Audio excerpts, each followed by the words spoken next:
Hey everyone, welcome back. This video is a little different. This is a holiday gift guide in video format with links to all the products or all the categories I'm going to talk about here. Music lovers can be hard to buy for. People assume we have it. They assume that when they see a bunch of records like I have behind me that I'm going to have everything and there's not really anything that I need related to this, or they wouldn't know where to begin. And so this is an attempt to kind of solve that, to show people all the different things that somebody might want. You could hand this off to people if you're building your own list. You could certainly write some of these down. If you're shopping for somebody, awesome, that's into this kind of stuff, this is a really good place to start. So I encourage you to share this video and get the word around of maybe some things that you want on your list or you think would be really cool to buy for someone else. So I've got several different categories, everything from like box sets and books on music to turntable accessories and just all around music lover kind of gift ideas. So let's get started. The first thing I want to talk about is more of the turntable accessories. So somebody who has a collection like this, or smaller, or just getting started, or huge, a lot of times they still are in need of a little stand to play an individual record, to showcase it while it's playing, like a now playing stand.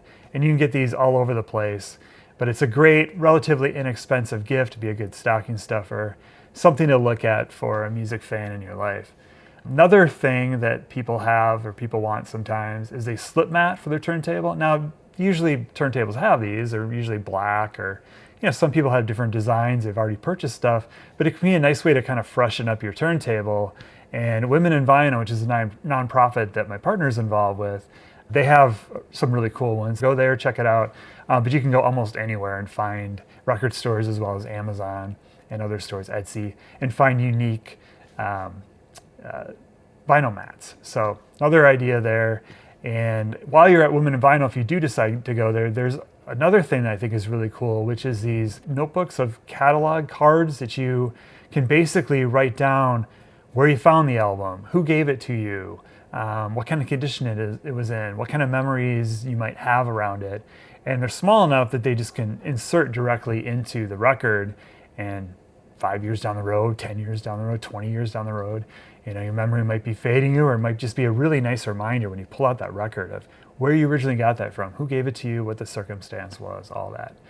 Another idea behind me is you can see some dividers in the alphabet, A through Z, and you can get these all over the place. Etsy has amazing ones.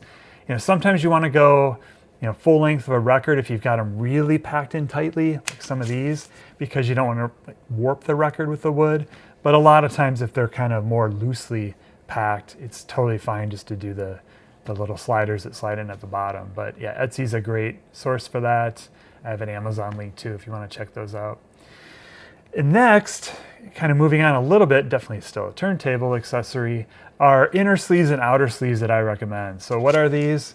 I put every record, here's a Rolling Stones one, in a outer sleeve. This is plastic to protect it. And the brands that I've got the links for here, I picked I picked one that doesn't have the right inner sleeve, but I'm going to show the links on here for the brand that I recommend for inner and outer sleeves.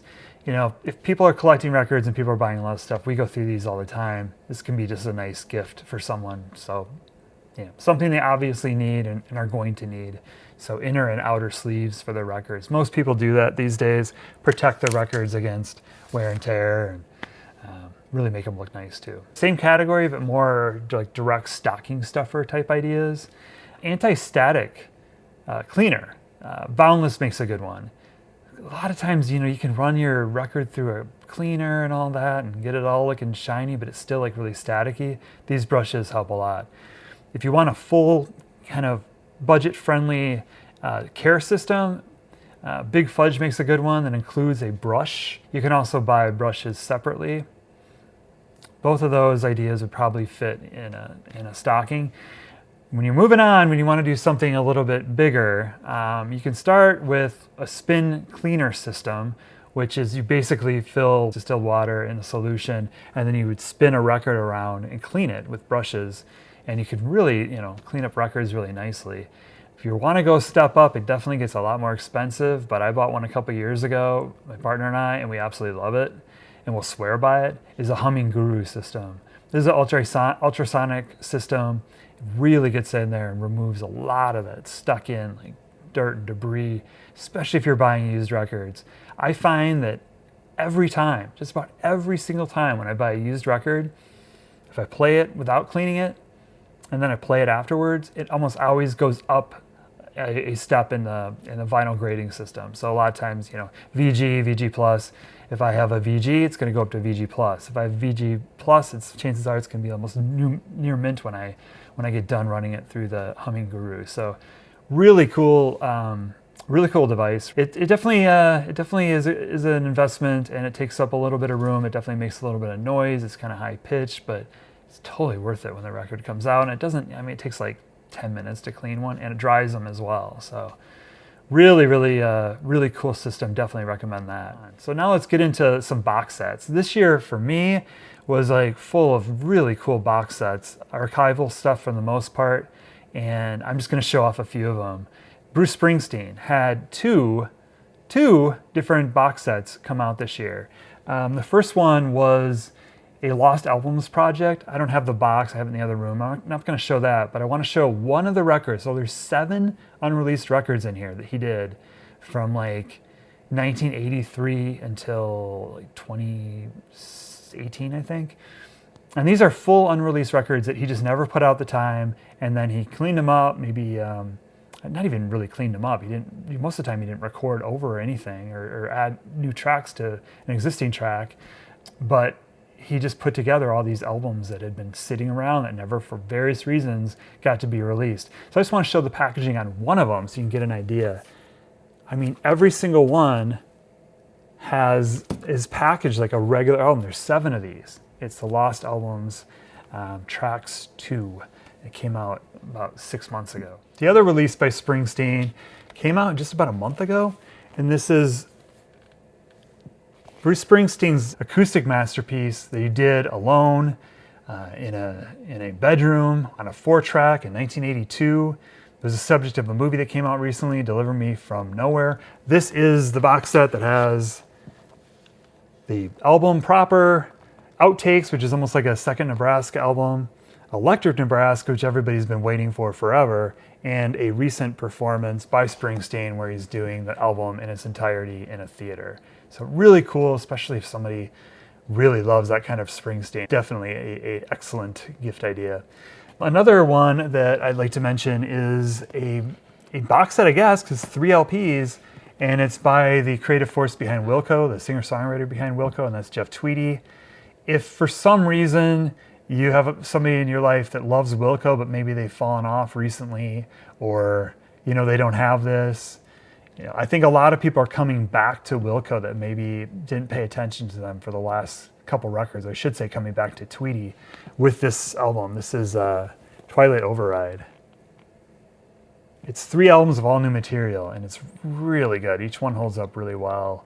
He calls it like a cure for the times. Sit around with this album and don't think so much about the world. And I'll let you come back to that later. But it's nice to make music with friends, which is exactly what he did. Actually, he recorded music with his kids.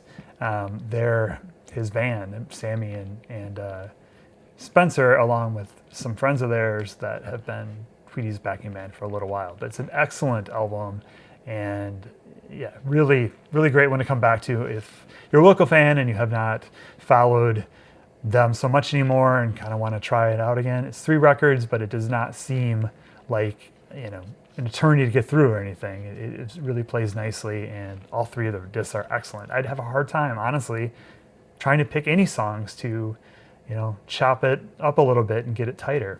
No, I like all of them. Okay, this next one I talk about, the last one, is something that just came out. I've done several videos on it if you want to watch them. I've done several on Springsteen, both of those box sets as well. But this is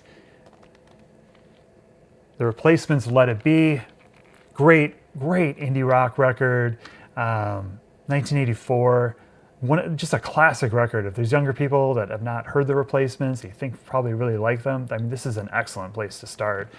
It's got all kinds of rarities off of the Let It Be sessions. It's got a remastered version of the album proper, Let It Be, and it has a live show that was recorded on that tour in 1984. So it just came out recently, Let It Be by, not the Beatles, by the Replacements. Next up, we have a make your own kind of record thing. This is a great idea if you're a musician, you want to share a song, you've got something special coming up, and you want a song to be part of it that you pick, or maybe even a vocal, you know, it could be anything, an audio file. You could be telling someone how you feel about them, hopefully all good things. But this is a company, Tangible Formats, that I used recently to press my own music. Well, I co-wrote the first song with my partner, my fiance, and then the B-side is something I did. But I was pretty amazed. I did my homework before. This is Tangible Formats, and I was absolutely amazed by how well this turned out. I think a lot of times when you do singles, you know, do your own kind of thing, upload your files, it's more of a novelty. It's not, they don't really care about fidelity. This sounds excellent. And I designed my own labels. You know, you can do whatever you want to do as far as sending stuff. I think the limit's like 7 minutes, or no, 7 minutes, I think, for a 10-inch. I think it's like 3.5 per side or something like that. And you can also do a full-length 12-inch record if you want. So anyway, Tangible Formats, I'll have a link to that. I think it's a great idea, great gift idea. I know that my partner was really wowed by it when I did it. Okay, next let's talk about books. I think books are just great idea for gift giving, especially if you have like a coffee table type book, something that, you know, is visually stunning, interesting to look at. Maybe it's not something you read cover to cover. You might pick it up and read a little bit at a time. Some of these are more that way than others, but I like all these books, and I do not claim to have read all of these, but I've thumbed through them and, you know, read enough. My partner's read some of these. That I highly recommend these, all of them, for one reason or another. So the first one is Alex Steinweiss. He is the creator of the modern album cover. He's one of these people, the person that said, why don't we put art on the covers and not just have them be plain, you know, white paper or brown paper or whatever. So I can thank him for having record cover design, and really cool to thumb through. I have not read this one myself, but interesting book. There's a link to it in the video in the description if you want to look into that. Next book is Willie Nelson. Now there's several books Willie Nelson's done. This is my favorite of the ones I've looked at, thumbed through. This has all of his, not all of them, but it has a lot of stories behind songs as well as lyrics. And it's great. I've been on somewhat of a Willie kick the last couple of years, especially the last year, and just a lot of fun to look at and to pull up, especially if you're listening to him at the same time. But yeah, energy follows thought. Willie Nelson, the stories behind my songs. A lot of people that get really into records are curious about the whole thing, how the sausage gets made, essentially, and turntables are no exception. This is the history of turntable design revolution. Going back, I mean, it's just really cool to see some of these systems, turntables. It's really a book that just goes through the history. There's a lot of text in here too, but really cool turntable designs in here. Revolution. Kind of related, different book. Hi-Fi. This is the history of high-end audio design. So you can see all different kinds of recording devices, speaker setup, original compact disc player, vacuum tubes. You can get really nerdy with this stuff, and this is a really interesting book. The Art of Sound, a visual history for audiophiles. Lots of cool images in this one too. Some old ads. All kinds of stuff here. I love showing off these books because I just think a book is such a good idea, especially if somebody's got everything else, records they want. The cover art of Blue Note Records. This is really cool, especially if you're you or somebody you love is into jazz, they always have the coolest album covers, and this goes through an awful lot of them. One more book to show. This is super unique and really interesting. During the Soviet Union, records were not shipped there, right? They were kind of isolated. And one of the ways that they passed along music was to make records out of old X-rays. So you have this book that's all about this. It's called X-Ray, The Strange Story of Soviet Music on the Bone. So I'm just fascinated by this, and they show, of course, examples, the story behind it. This author has written a couple different books. There's Bone Music is another one, but I think this is the one that is still in stock right now. I have a link to it. It's called X-Ray Audio, The Strange Story of Soviet Music on the Bone. Really interesting stories to tell. You read this, you'll definitely have something to talk about the next party or dinner you go to. All right, moving on. So sometimes people want to stream music, and there's nothing wrong with that. There's a lot of complaints people have about Spotify these days, how they do things, the royalty rate they pay out, the fact that their music does not sound as good. I don't think it's lossless yet, or if it is, they're going to charge you more for it. But there are two options that I would highly recommend for streaming music. Apple Music, it's lossless. It sounds excellent, and it also has spatial audio and Dolby, if people are into that. So highly recommend Apple Music. The other one is Qobuz, Q-O-B-U-Z, lossless music, really well regarded, especially by audiophiles. You can also buy high quality downloads through them as well. So two options for streaming if you're sick of Spotify, or you think maybe your music lover could really benefit from having all the world's music, pretty much, not 100%, but almost in their pocket and on their phone, on their computer. You can always research things before you buy them, and that's a brilliant way to do that. So I'm going to wrap this up with 5 albums to consider for the music fan. First up is Mavis Staples, Staples sister of the Staples sisters. This is her brand new album, Sad and Beautiful World. She covers a lot of contemporary writers, their songs, including the Sparklehorse song that gives it the title, Sad and Beautiful World. She also covers Tom Waits, Chicago. Really interesting record. I think it's one of her best records the last several years. Great for a lot of music fans. I think a lot of music fans would appreciate a Mavis Staples record.